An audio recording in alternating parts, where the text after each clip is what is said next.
This November, the Supreme Court will hear oral argument in Fulton versus City of Philadelphia, which involves Catholic Social Services foster care program. After finding out from a newspaper expose that Catholic Social Services, which is an arm of the Catholic Archdiocese of Philadelphia, would not place kids with same-sex couples due to their religious beliefs, the city blocked the organization from participating in the foster care system. If you ask somebody off the street about this case, or other recent cases like those involving wedding cake bakers, florists, doing somebody's makeup, and so on, you'll hear that it's religious freedom versus freedom from discrimination, religion versus the LGBT community, right versus left. But it's actually a little bit more complicated as a legal matter. The Constitution protects the free exercise of religion, and in a pluralistic society, that's an important protection. But what does that mean today, in a time when attitudes about religion have shifted? Has the Supreme Court done more to help or hinder Americans' freedoms? We're going back 30 years to a case involving religious liberty, a shocking majority opinion, perhaps an even more surprising dissent, and peyote. I'm Elizabeth Slattery. And I'm Anastasia Bowden. This week on DIST, we're looking at Employment Division versus Smith. The court's decision is indefensible. I respectfully dissent. Because the majority in this case has not done what a court of law must do, I respectfully dissent. For these reasons and others elaborated in my opinion, I respectfully dissent. We respectfully dissent. I respectfully dissent. I respectfully dissent. I dissent. Alfred Smith was a drug counselor at a private rehabilitation facility in Oregon in the 1980s. He was fired after the rehab facility learned that, as a member of the Native American Church of North America, he participated in peyote ceremonies.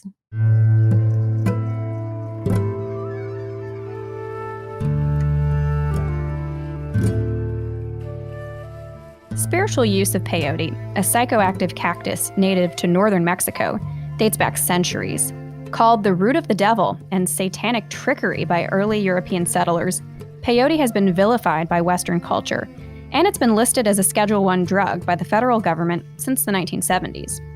But given its major sacramental role in native religions, many states have allowed exemptions for its use in religious ceremonies. Oregon in the 1980s, however, was not one of them. Here's Al Smith talking about it. My experience with the use of peyote is very sacred. I respect it. I respect the church. And I would wish, that the continuance of the use of the sacred sacrament in these sacred ceremonies would be allowed, and just let our people be. After he was fired, Smith was denied unemployment benefits by the state of Oregon because he had been fired for misconduct. He sued in state court, arguing that the state violated his free exercise of religion. In other words, he believed he was entitled to an exemption from the state's law prohibiting the use of mind-altering drugs such as peyote. The case went all the way to the Supreme Court. On April 17, 1990, the Supreme Court announced its ruling.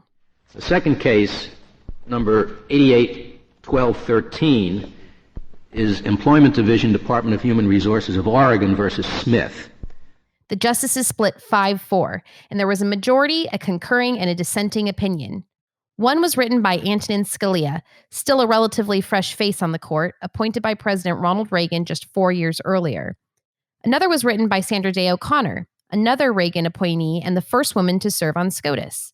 And the third was written by Harry Blackmun, the author of Roe v. Wade, who had served on the Supreme Court for 20 years. I'm sure Justice Scalia is well known to listeners. But before we get to the ruling, let's take a quick detour to talk about Justices O'Connor and Blackmun.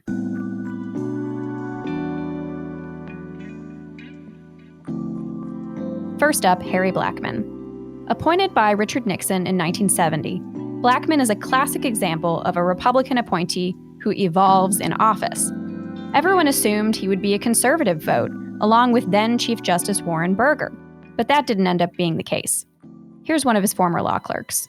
I'm Charles Rothfeld. I am an appellate Supreme Court lawyer at Mayor Brown in D.C. He was really sort of genuinely self-effacing and humble. And when I actually went in for my interview, and he had spoken to a number of other applicants before me, and he said, don't worry that, you're not the first one here. I was number 3 for President Nixon. So when Justice Blackmun joined the court, he was really very much kind of following after the lead of Chief Justice Burger, and they were very close. And they were called the Minnesota Twins for good reason, at least in the first couple of years. But over time, they grew very much apart. And by the time I got there, which was in the 1981 term, so 1,000 years ago now, looking back on it, but it doesn't seem that long to me. But Justice Blackmun had been on the court for almost 10 years at that point, and they had become quite different. And both on a personal level and professionally, they had moved dramatically apart. He had been a judge on the Eighth Circuit in the 1960s at a time when you did not get a lot of really controversial hot button, what we'd now call hot button issues, in Minnesota in the Eighth Circuit. And so I think Justice Blackmun had not really thought through a lot of his thinking on what became the profound constitutional questions that he faced when he got to the Supreme Court. And that may in part explain how he and Chief Justice Burger moved apart, because I think the chief expected that Justice Blackmun, when he got to the court, would just follow the chief's lead. And when he was faced with that, he reacted in a way differently than I think Chief Justice Burger would have expected. But by the time Justice Scalia got there, so we're now in the mid-'80s, Justice Blackmun had become, probably the leader, one of the leaders of the court's liberal wing. And so he and Justice Scalia were very much ideologically, on opposite sides. And now turning to Justice O'Connor, here's one of her former law clerks. I'm Eugene Wallach. I'm a professor at UCLA Law School. I have taught First Amendment law, both on the speech and the religion side, for about 25 years. And I write about First Amendment law as well. Yeah, she's a remarkable person. She has one of the lives in American law. She was a young woman law school grad back at a time when it was really quite rare. She did spectacularly well at Stanford Law School. Then she eventually got into government service, private practice, became a politician in Arizona at a time when I think also wasn't easy for women to be in politics. There had been women in politics for quite a while at that point, but still she was one of the trailblazers and very successful. Became, I believe, a majority leader in the state Senate, or at least the Republican Party leader in the state Senate. Again, a very unusual thing for a woman politician in that era. Became a state court judge and then a Supreme Court justice. This is remarkable. There's a line from, I think, Tom Lehrer, the humorist, that he said that it's sobering to realize that when Mozart was his age, Mozart had been dead for 3 years. So when Justice O'Connor was my age, she was already a Supreme Court justice. Just a remarkable woman and somebody who was a very good boss.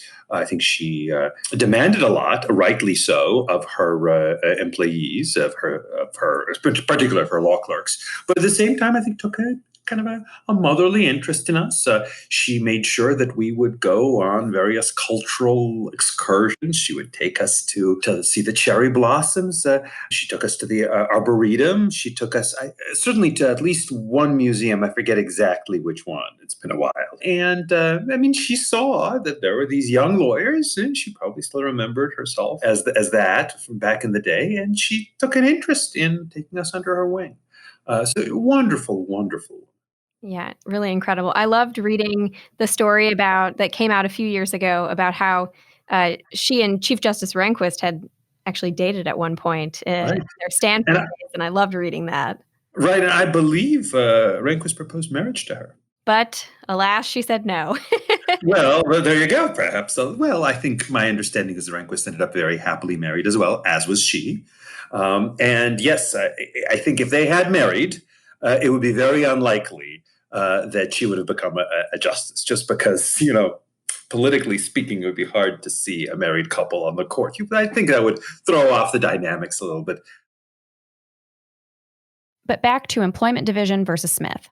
A long line of our decisions has held that an individual's religious beliefs do not exclude him from compliance with an otherwise valid law prohibiting conduct that the state is free to regulate. For example, laws prohibiting polygamy, laws regulating the use of child labor, laws requiring individuals to perform military service, and laws compelling individuals to pay taxes. That's right. Justice Scalia, known for his deep Catholic faith, wrote the majority opinion ruling against Smith and his religious liberty claim. And Justice Blackmun, known for authoring Roe v. Wade, wrote the dissent. Here's more from Justice Scalia's opinion. The only decisions in which we have held that the First Amendment bars application of a neutral generally applicable law to religiously motivated action have involved not the Free Exercise Clause alone, but the Free Exercise Clause in conjunction with other constitutional protections such as freedom of speech or the right of parents to direct the education of their children. This free exercise plus something else seems to set the stage for all sorts of creative litigation strategies later on. But back to Scalia. The government's ability to enforce its criminal laws, like its ability to carry out other aspects of public policy, cannot depend on measuring the effects of a governmental action on a religious objector's spiritual development. In Scalia's view, it would be better for individuals to ask legislators to grant them an exemption, rather than for courts to say that an exemption is constitutionally required. In his dissent, Justice Blackmun accused the majority of throwing out decades of the court's jurisprudence that, quote, painstakingly developed a consistent and exacting standard to test the constitutionality of a state statute that burdens the free exercise of religion. The strict scrutiny standard asks whether the law is justified by a compelling interest that can't be served by less restrictive means. Until today, Justice Blackmun wrote, I thought this was a settled and inviolate principle of this court's First Amendment jurisprudence. Here's more from Justice Blackmun. I do not believe the founders thought their dearly bought freedom from religious persecution a luxury, but an essential element of liberty, and that they could not have thought religious intolerance unavoidable, for they drafted the religion clauses precisely in order to avoid that intolerance. Turning to the concurrence, Justice O'Connor agreed with the result, but not with the rationale of the majority opinion. She would have simply applied the old standard. Here's what she said. The First Amendment does not distinguish between laws that are generally applicable and laws that target particular religious practices. Indeed, few states would be so naive as to enact a law directly prohibiting or burdening a religious practice as such. Our free exercise cases have all concerned generally applicable laws that had the effect of significantly burdening a religious practice. If the First Amendment is to have any vitality, it ought not to be construed to cover only the extreme and hypothetical situation in which a state directly targets a religious practice. The majority in Smith was panned by the right and left. It's been called a travesty, a tragedy, and a sweeping disaster that turned constitutional law upside down. We asked a number of people what their reaction was when they first read Smith. My name is William Hahn, and I'm counsel at the Becket Fund for Religious Liberty. Yeah, I've looked askance at Smith since I read it in law school for a number of reasons. For one, it made little sense to me that the First Amendment, which says that no law can prohibit the free exercise of religion, only requires merely equal treatment between religion and anything else. My name is Rick Garnett. I am a professor of law and concurrent professor of political science at the University of Notre Dame. Rick thinks the court got it right in Smith, but nevertheless, there's certainly, with all due respect to the late Justice Scalia, there's a lot to criticize in that opinion. I don't think it characterizes accurately the court's pre-Smith precedents. I don't think it's persuasive at all to construct this so-called hybrid rights theory. And I think the majority probably should have engaged a bit more than it did with the historical question. Hi, I'm Michael McConnell. I'm a professor at Stanford Law School, a former appellate judge, a senior fellow at the Hoover Institution. McConnell is one of, if not the, leading free exercise scholar in the country. So do you remember your reaction to Smith when you first read that decision?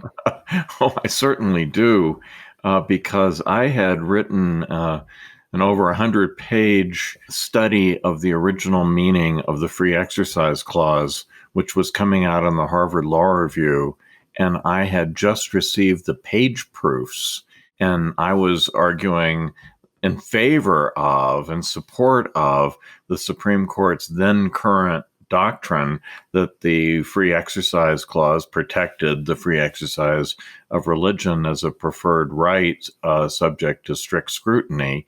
And then along comes this completely unexpected opinion. So I panicked. He thinks the court got it wrong. Yes, the evidence here is not all in one side, but I do think that there's very substantial evidence that the framers of the First Amendment would have understood the free exercise of religion to include at least some exceptions to generally applicable laws. Turning to the dissent and concurrence, here's former Blackmun clerk Charles Rothfeld again, talking with Elizabeth. Were you surprised by Justice Blackmun's dissent? No, I mean, I guess for two reasons. I mean, one is I had thought that, he and Justice Brennan and Justice Marshall, who joined in his dissent, were generally pretty sympathetic, to non-mainstream religious organizations that had claims. And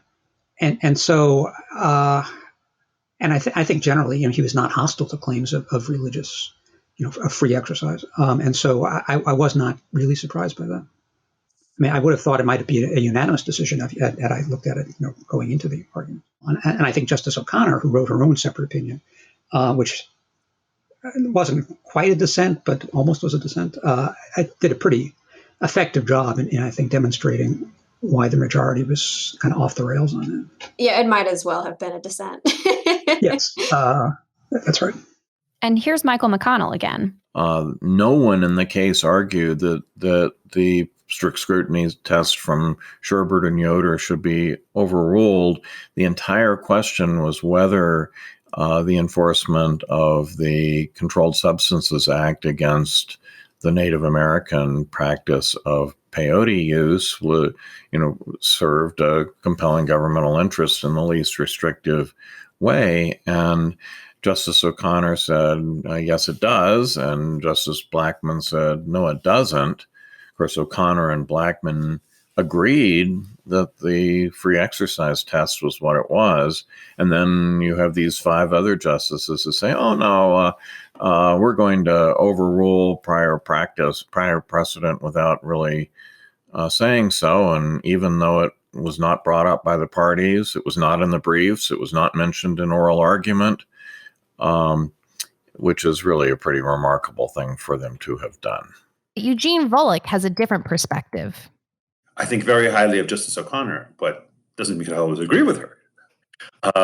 I think, so Justice O'Connor's concurrence said, well, there ought to be a religious exemption regime, but this ban on peyote is narrowly tailored to that, to a compelling interest in preventing drug abuse. And Justice Blackmun, joined by Marshall and Brennan, said, well, that there ought to be this exemption regime, and granting the exemption wouldn't really undermine the compelling interest. That dispute actually struck me as highlighting the soundness of the majority opinion. How dangerous is peyote?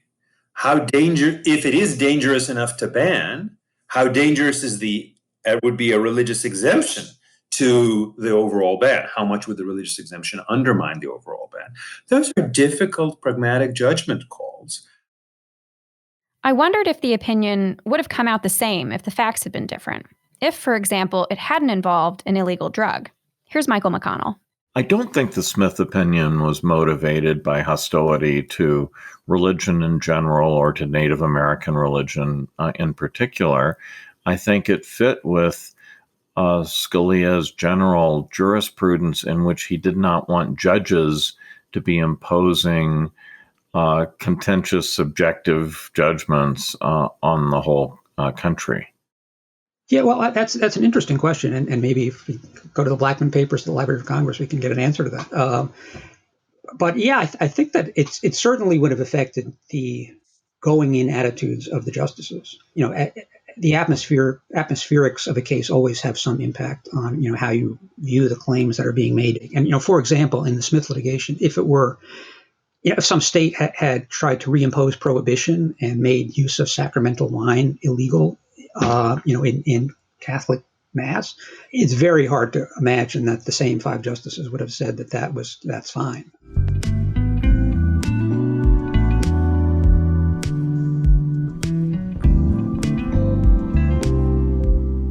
And then there's this passage in Scalia's majority opinion talking about hybrid rights.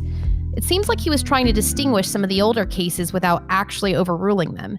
And so he said those were different because you had free exercise plus another constitutional right at stake, and that strengthened the claim. Everybody seems to agree this was wrong. Here's Rick Garnett. The theory that, 2 rights claims are stronger than one seems kind of silly to me. And Charles Rothfeld again. I think it's pretty dubious. It looks as though the court wanted to reach the conclusion that it wanted to reach, and there were these old cases standing in its way, and so they had to come up with some way of distinguishing them, and they did. But, again, you take a step back, why are two constitutional rights different than one constitutional right? I mean, if it's a violation of free speech, it's a violation of free speech. If it's a violation of your substantive due process right to raise your children as you want, it's a violation of the substantive due process right. So why do you have to combine it with some other constitutional provision? And here's Will Hahn.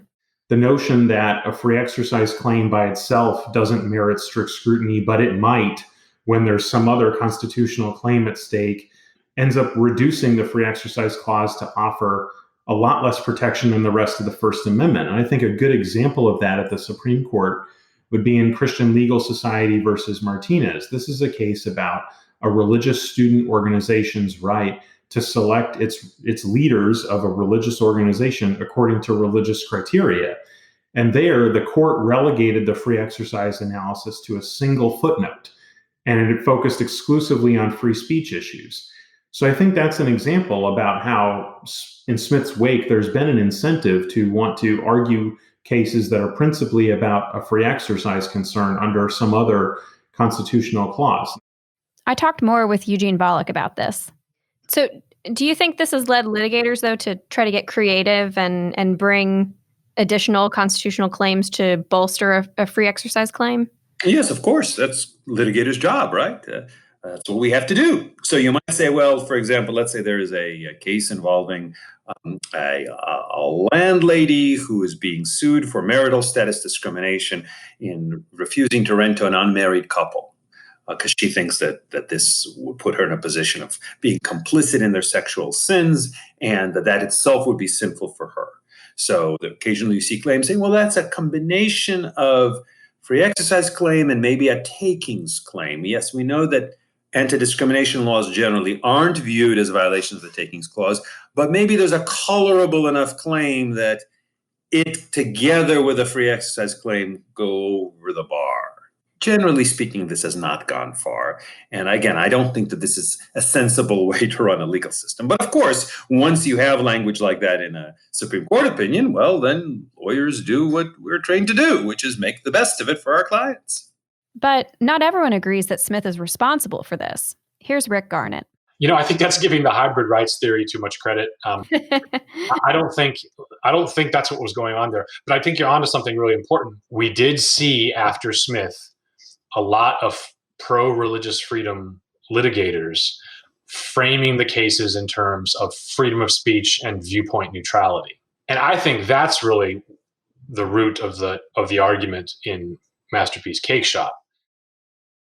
So it would seem Smith at least contributed to this odd situation where cases that are at their core about the free exercise of religion end up being litigated as something else.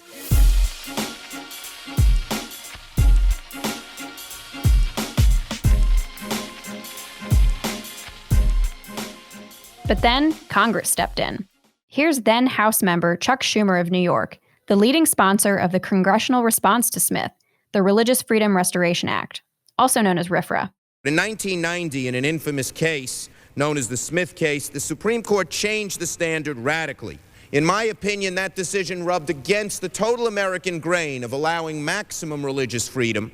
Of course, when the government had a compelling interest, that's where it should stop. But up to that point, why not let religious freedom bloom? But incomprehensibly, Judge Scalia's decision explained that requiring the government to accommodate religious practice was a luxury. Smith was a devastating blow to religious freedom, and we are trying to undo it.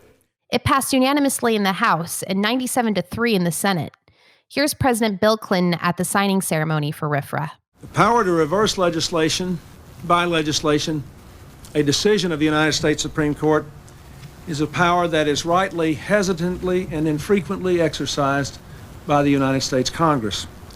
But this is an issue in which that extraordinary measure was clearly called for. As the Vice President said, this act reverses the Supreme Court's decision, Employment Division against Smith, and reestablishes a standard that better protects all Americans of all faiths in the exercise of their religion, in a way that I am convinced is far more consistent with the intent of the founders of this nation than the Supreme Court decision. RFRA prevents the federal government from placing a substantial burden on the exercise of religion, unless that burden advances a compelling interest in the least restrictive way possible. Here's Michael McConnell talking about how it works. RFRA, which is what we call that statute, may provide better protection in a practical sense than the Free Exercise Clause did. And I think the reason for that is that because it is now a statutory right and not a constitutional ruling, I think judges are a little bit less squeamish about applying it. Judges across the spectrum, but maybe especially conservative judges, are reluctant to overrule the actions of the political branches of the government on the basis of constitutional claims. They do it, of course, but it's, judicial restraint counsels against that. McConnell may be right that in practice, judges are reluctant to overrule laws based on constitutional claims. But that strikes me as wrong in a normative sense. It's the judiciary's duty to strike down laws when the political branch violates people's rights.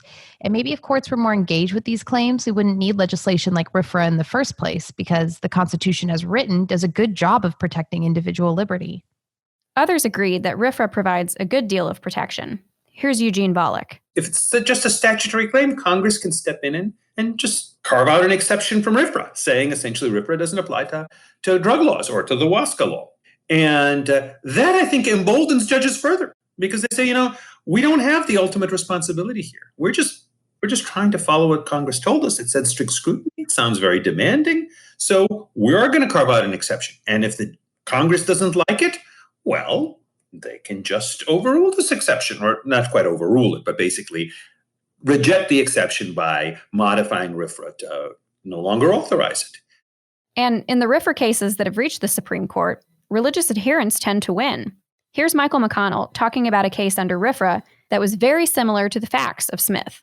And we saw that in the very first RFRA case to get to the United States Supreme Court, which was the Ocentro case, which was very similar to Smith in its facts. So they both had to do with indigenous peoples having a sacramental use of a controlled substance. Smith went against the claimants, and Ocentro was unanimous that when you looked at the very particular application of the Controlled Substances Act to the specific organization, the government's interest did not seem very powerful.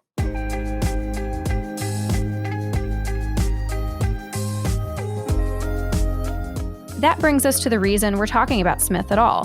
This term, in Fulton versus City of Philadelphia, the Supreme Court has been asked to revisit its decision in Smith. So what's going on in the Fulton case? We sat down with one of the lawyers representing the foster care families. Here's Will Hahn from the Becket Fund.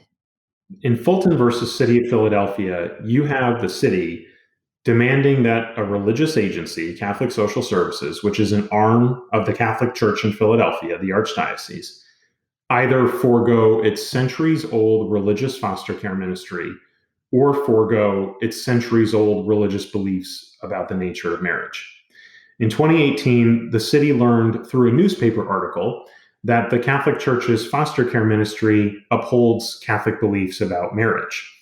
In other words, if that ministry was ever asked by an unmarried or same-sex couple to endorse that relationship for child placement, it would not be able to provide such an endorsement, but instead it would help those couples find another agency. And there are 29 others in the city, including 3 that have expertise in serving families identifying as LGBTQ. Those agencies could provide such an endorsement. To Philadelphia, though, that was not enough. So now, Catholic Social Services hadn't turned any gay couples away, had they? No. In fact, as to that issue, the dispute is entirely hypothetical. No same-sex couple there either has ever approached Catholic Social Services in the record about fostering or adopting, and the army of amici that the city of Philadelphia has amassed could not identify a single instance of that either. How does Smith come into play in this case? After Catholic Social Services challenged Philadelphia's actions, the lower court said it was not entitled to an exemption from the city's neutral, generally applicable policy, and that the city did not treat the agency differently because of its religion. But you must be wondering, what about RFRA? Didn't it effectively overturn Smith already? Here's Michael McConnell. Well, first of all, RFRA does not apply to state actions of state and local governments. So that's the big reason. And although a majority of states have adopted state-level RFRAs, not all of them have. Some of the biggest states have not. And they are also subject to interpretation by state courts, which are not always as robust as the interpretations by the federal courts. So those are some practical reasons. I also think that, for many people, it's important that we get the Constitution right, and that the Smith, although RFRA may have solved the practical problem for many people, it still seems to be a devaluation of the importance of this explicit constitutional right to treat it this way, and that would be good to overturn. Here's Will Hahn. And important religious exercise interests can often arise in cases, even at the state level, that aren't covered by those laws, or they may arise in states where, like this one, the applicable state law has been narrowed to the point that it doesn't apply. So the result is you can even have these protective statutes, but important religious freedom cases fall through the cracks. And we've seen this repeatedly since Smith, whether there was, you talk about a Hmong believer who was subjected to a forced autopsy and had no recourse because of Smith. A Jehovah's Witness woman died because Smith prevented her from receiving a timely blood transfusion. I think he means a liver transplant, but you get the idea. Smith has led to some bad things happening, and RFRA doesn't always provide a solution. So let's say the court does overturn Smith. Never a safe bet to take. What would replace it? Here's Michael McConnell. First of all, I suspect the RFRA precedents would carry the day in many instances, but I also suspect that in pure constitutional cases that the courts would apply something, maybe a little bit closer to intermediate scrutiny, that they might use an analogy to free speech cases involving conduct, that is, expressive conduct, in which the court generally, it does not apply, strict scrutiny, but looks importantly to whether the government has an interest that is not based upon the communicative impact of the expressive conduct, but is sort of independent of that. And I think there's an analogy to be drawn there to religion, and also asks whether the government's rule leaves adequate independent avenues for the expression. Rick Garnett suggested that the pre-Smith standard may not be as great as some have made it out to be. The reality is that before Smith, at least in the Supreme Court, religious liberty claimants usually lost. Usually courts would find a way of saying either that there's no burden, or they would say that, well, if there's a burden, it's outweighed by a compelling state interest. And here's my exchange with Eugene Bollock. Gerald Gunther once famously labeled strict scrutiny, which is at the time was used basically in equal protection, especially with regard to race classification, strict in theory, fatal in fact. And then Larry Sager and Chris Eisgruber said that during the Sherbert-Yoder era, it was strict in theory, feeble in fact. So long as strict scrutiny is just kind of a mushy balancing test without much by way of constraint. So I'm not, that's one reason I'm not fond of strict scrutiny in the free exercise clause context. Here's Charles Rothfeld. It's hard to believe that they would adopt a real strict scrutiny standard, in the racial discrimination sense, for the reasons that they came out the way they did in Smith. I mean, I think that they will be confronted with the prospect of that concern Justice Scalia and Smith, that people will be, laws unto themselves by announcing some, religious principle that they adhere to and accepting themselves from generally applicable statutes, and yet can be undercut pretty substantially by a very expansive reading of the constitutional right. And if you apply a really powerful strict scrutiny standard, then those claims to exemption will always prevail. So I wonder whether if the court goes down that road, it will kind of, recharacterize the meaning of strict scrutiny or whatever kind of scrutiny it gives in this setting. I set out thinking that Employment Division versus Smith was wrongly decided, and that the court would overrule it, or at least marginalize it when given the chance. That's been the sort of conservative take on the case for a long time, and that it's an outlier of Justice Scalia's jurisprudence. But after hearing about the more robust protection free exercise enjoys under RFRA, I'm left wondering what the right path is. Rick Garnett summed it up well. I do think that there's no escaping the fact that there are cultural and social and ideological things happening today that make religious freedom more vulnerable than it might otherwise have been in a Smith world, right? Just, a lot of academics think religion isn't special anymore. That equal protection is enough. That's all that's warranted. Increasingly, Americans identify as the nuns, the NONES, and we see our leading newspapers put the term religious liberty in scare quotes all the time. It's impossible to imagine RFRA passing almost unanimously now as it did before. So I do worry that some of what Justice Scalia assumed about our political commitment to religious freedom, that those assumptions, and to be fair, some of what I assumed about our shared religious commitments to religious freedom might not be true anymore. And so that's worrisome to me. Part of that worry is that RFRA is a statute that could be repealed. And where would that leave religious believers? Just consider the fact that some churches have been closed for months on end due to the coronavirus shutdowns, while states have eased restrictions for restaurants, casinos, and even movie theaters. For my part, I'll never oppose an effort to hold the government to a higher level of scrutiny when restricting our freedom. There's something to be said for holding the government to a higher level of scrutiny anytime it restricts our rights, whether that be a so-called fundamental liberty like religious liberty, or a law restricting your ability to work, your ability to speak, your ability to marry who you want, your ability to order your life in the way that you see fit. Whatever the government's doing, it should have a good reason for doing it. So what will the court do with Smith? At least a few justices are interested in revisiting the ruling. Last year, the court declined to take up a case brought by a football coach at a public high school who was fired for praying at the 50-yard line after games. When the court declined to hear that case, Justice Alito wrote a statement pointing out that Employment Division versus Smith, quote, drastically cut back on the protection provided by the Free Exercise Clause. But he said no one had asked the court to revisit it. He was basically inviting someone to challenge it. And Justices Thomas, Gorsuch, and Kavanaugh joined that statement. And earlier this month, Justice Thomas, joined by Justice Alito, issued a statement respecting the denial of a case involving a county clerk in Kentucky who refused to issue marriage licenses to same-sex couples in the wake of the court's ruling in Obergefell, citing her faith.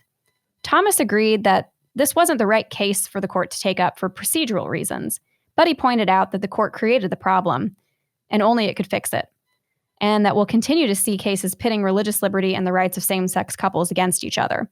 Thomas mentioned Smith in a footnote, and I think the implication is that Smith has contributed to the conflict here. So that's 4 justices who appear to be open to the possibility of overturning Smith. But you need 5, and that may be an uphill battle. Justice Sotomayor doesn't seem like a likely candidate. She has rarely sided with the conservative bloc on the court in religion cases, even in ones with broad majorities like Trinity Lutheran, Masterpiece Cake Shop, and Our Lady of Guadalupe School just last term. Of the remaining 3, Chief Justice Roberts and Justice Kagan are both pretty big fans of stare decisis. That's the court's doctrine of not overturning past cases unless there are really, really good reasons for doing so. And just being wrong is typically not strong enough. That leaves Justice Breyer. And it just so happens a 1997 case may shed some light on his views. In City of Burney versus Flores, the court said that Congress overstepped its authority by making the federal RFRA apply to the states. Breyer wrote a dissent, saying he believed the court should have considered whether Smith was correctly decided. That's not typically something you would do if you agree with a ruling, right? Will Justice Breyer provide a 5th vote to overrule Smith, or have his views changed in the more than 20 years since he wrote that dissent? We may find out later on this term. But if the court does overrule Smith, only time will tell if that will help or hinder Americans' liberty.